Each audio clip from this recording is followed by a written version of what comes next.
దేవునికి స్తోత్రము. ఈ వర్తమానం గురించి నా ప్రియ సహోదరి సహోదరులకు ప్రభువైన యేసుక్రీస్తు వారి పరిశుద్ధమైన నామములో శుభములు. ఈ సాయంకాల ఆశీర్వాద ప్రార్థనకు మిమ్మల్ని ప్రేమతో ఆహ్వానిస్తూ ఉన్నాము. ఈరోజు వాక్య అంశం చప్పట్లు కొట్టే చెట్లు. వాక్య భాగం యెషయా గ్రంథము 55వ అధ్యాయము 12వ వచనం. దేవుని వాక్యాన్ని చదువుదాం. మీరు సంతోషముగా బయలు వెలుదురు, సమాధానము పొంది తోడుకొని పోవుదురు. మీ ఎదుట పర్వతములను మెట్టలను సంగీతనాదము చేయును, పొలములోని చెట్లన్నీ చప్పట్లు కొట్టును. ఆమేన్. ప్రియ సహోదరి సహోదరులారా, దేవుడు మన జీవితంలో అనేక అద్భుతాలు మాత్రమే కాదు, ఆత్మీయ సత్యాలను కూడా నేర్పుతాడు. అద్భుతాలు జరిగినప్పుడు స్వీకరించి, ఆత్మీయ సత్యాలు దేవుడు నేర్పుతున్నప్పుడు వాటిని మనం అంగీకరించకపోతే మన జీవితంలో పరిపూర్ణమైన ఆనందాన్ని, సంతోషాన్ని మనం పొందుకోలేము. ఈరోజు మనం నేర్చుకోబోతున్న అంశం ఏంటంటే చప్పట్లు కొట్టే చెట్లు. వీటి నుంచి దేవుడు మనకు ఒక ఆత్మీయ పాఠాన్ని నేర్పుతూ ఉన్నాడు. ఇవి సామెత కాదు, ఆధ్యాత్మికమైన సత్యము. ఈ సత్యము నుండి అనగా చప్పట్లు కొట్టే చెట్టు అనే పాఠము నుంచి మనం ప్రాముఖ్యముగా 3 అంశాలు నేర్చుకోబోతున్నాం. మొదటి అంశం స్పందన. దేవుడు తన కార్యమును ఈ భూమి మీద జరిగించినప్పుడు సృష్టి కూడా స్పందించి దేవుని కార్యాలకు అవి వాటి స్పందనను తెలియజేస్తాయి. మనం చూస్తూ ఉన్నాం, కల్వరి శిలువలో యేసుక్రీస్తు వారు మరణించినప్పుడు సృష్టి స్పందించింది, భూమి వణికింది, కారు చీకటి పగలు 3 గంటలకు కమ్మినట్టుగా మనం చూస్తూ ఉన్నాం. ప్రియ సహోదరి, దేవుని కార్యాలకు నువ్వు స్పందిస్తున్నావా?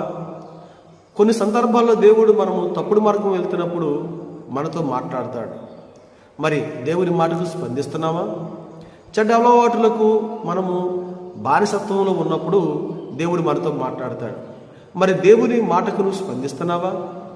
లేదా నీ హృదయాన్ని కఠినమైన హృదయముగా మార్చుకొని అదే దారిలో వెళుతున్నావా? దేవుడు ఈరోజు నీతో మాట్లాడుతున్నాడు. స్పందించే గుణం నీలో ఉందా? చెట్లు చప్పట్లు కొట్టడం ద్వారా స్పందించాయి. మరి సృష్టిలో ఉన్నవన్నీ కూడా స్పందించాయి. మరి నీవు కూడా దేవుని చేత సృజించబడినవాడు, నీవు దేవుడు చేత కలుగు చేయబడినవాడు. దేవుని ఊపిరి నీలో ఉంది, దేవుడు నీతో మాట్లాడుతూ ఉన్నాడు. నువ్వు స్పందిస్తున్నావా? నీవు స్పందించి ఆయన వైపు తిరిగినట్లయితే దేవుడు నిన్ను ఆశ్చర్య కార్యములతో, శాంతి సమాధానంతో నేను ఆశీర్వదిస్తాడు. దేవుడు ఎలా నీతో మాట్లాడతాడు? వాక్యం ద్వారా, ప్రవక్తల ద్వారా, సందేశాల ద్వారా, తన కార్యములు జరిగించడం ద్వారా దేవుడు నీతో మాట్లాడుతూ నిన్ను స్పందించమని దేవుడు కోరతాడు. ఆ సమయంలో నీవు స్పందన కలిగి ఉన్నట్లయితే, దేవుని వైపు తిరిగినట్లయితే దేవుడు నీ చేయి పట్టుకొని నీ జీవితంలో గలతీ రాసిన పత్రికల 5వ అధ్యాయంలో 22వ వచనంలో ఉన్న ఆశీర్వాదాలు, శాంతి సమాధానమును అనే ఆత్మ ఫలములను దేవుడు నీకు అనుగ్రహిస్తాడు. ఇది మొదటిది, స్పందన. రెండవది సంతోషం. చప్పట్లు కొట్టుట అని దేన్ని సూచిస్తుందంటే సంతోషానికి, ఆనందానికి. నీ దుఃఖము పోయినప్పుడు, నీ రోగము పోయినప్పుడు, నీ బాధలు పోయినప్పుడు, నీ సమస్యలన్నీ తీరినప్పుడు నీవు ఆనందించే బిడ్డగా ఉండాలి. అంత మాత్రమే కాదు, దేవునికి స్తుతులు చెల్లించే బిడ్డగా కూడా ఉండాలి. సంతోషం దేవునిని ఘనపరిచే విధముగా, దేవుని మహిమపరిచే విధముగా నీవు ఉండాలి. కొన్ని సందర్భాల్లో దేవుడు చేసే కార్యాలు మనం చూస్తాం, పొందుకుంటాం. కానీ ఈ కార్యాలు ఇతరులకు మనం చెప్పలేము. ఈ కార్యాలను బట్టి మనము దేవుని ఘనపరచలేము. ప్రియ సహోదరి, ఈ సృష్టి ఘనపరుస్తుందే, ఈ సృష్టి ఆనందిస్తుందే దేవునిని బట్టి. నీవు దేవుని బట్టి ఆనందించకుండా ఇహలోక సంతోషాలను బట్టి ఆనందిస్తున్నావా? ఒకసారి ఆలోచించు. కీర్తన 96వ అధ్యాయం 12వ వచనం. అడవిలోని చెట్లన్నీ కూడా ఆనందిస్తున్నాయి. ఎందుకు వాటికి ఆనందం? దేవుడు వాటికి నీళ్ళు ఇస్తున్నాడు, దేవుడు వాటికి వెలుతురిస్తున్నాడు, దేవుడు వాటికి గాలిస్తున్నాడు, సకలము వాటికి దయచేస్తున్నాడు. మరి నీకును దేవుడు అన్ని మేలులు చేస్తున్నాడు కదా. దేవుడు ఇంతవరకు తన కృపచేత నిన్ను బ్రతికించాడు కదా. మరి నువ్వు దేవుని బట్టి ఆనందించకుండా ఇహలోక సంతోషాలను బట్టి, ఇహలోకమైన మనుషులను బట్టి, ఇహలోకమైన కార్యాలను బట్టి, ఇహలోకమైన స్నేహితులను బట్టి, ఇహలోకమైన ధనధాన్య భోగభాగ్యాలను బట్టి నువ్వు ఆనందించాలి అలా అనుకున్నట్లయితే ఇది ఆత్మీయమైన మరి ఆశీర్వాదములకు మూల కారణము కాదు. ఎవరైతే దేవుని బట్టి, దేవుని కార్యములను బట్టి ఆనందిస్తారో వారే మరి ఆశీర్వాదములకు అర్హులుగా ఉంటారు.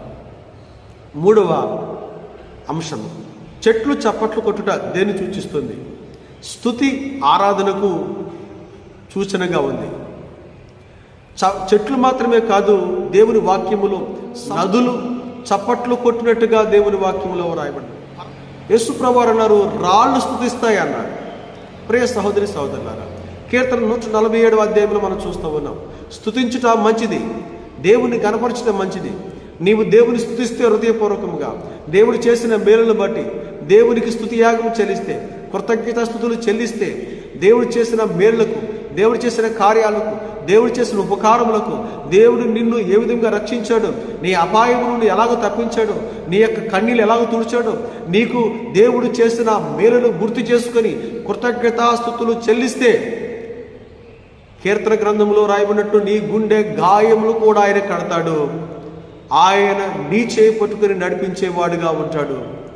గడాంధకారం ఎదురైనా నువ్వు భయపడకుండా ధైర్యంగా అందులో నుంచి నువ్వు బయటికి వస్తావు. ప్రియ సహోదరి సహోదరుడా, మరి కృతజ్ఞత కలిగి ఉన్నావా?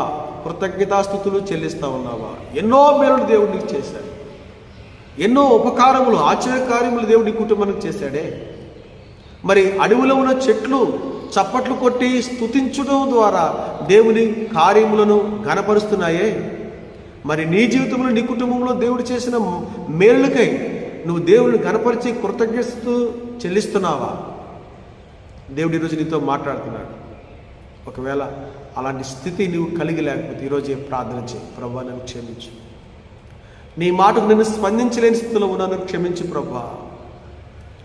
ప్రభు, నీ యందు నేను ఆనందించలేని స్థితిలో ఉన్నాను, నన్ను క్షమించు ప్రభు. మీరు చేసిన మేలులకు కృతజ్ఞతాస్తుతులు చెల్లించలేని స్థితిలో ఉన్నాను, నన్ను క్షమించండి ప్రభువా. నా పాపములను, తప్పులను ఇప్పుడే ఒప్పుకుంటున్నాను ప్రియ సహోదరి సహోదరులా అని నువ్వు ప్రార్థన చేసినట్లయితే దేవుడు నీ ప్రార్థన అంగీకరిస్తాడు.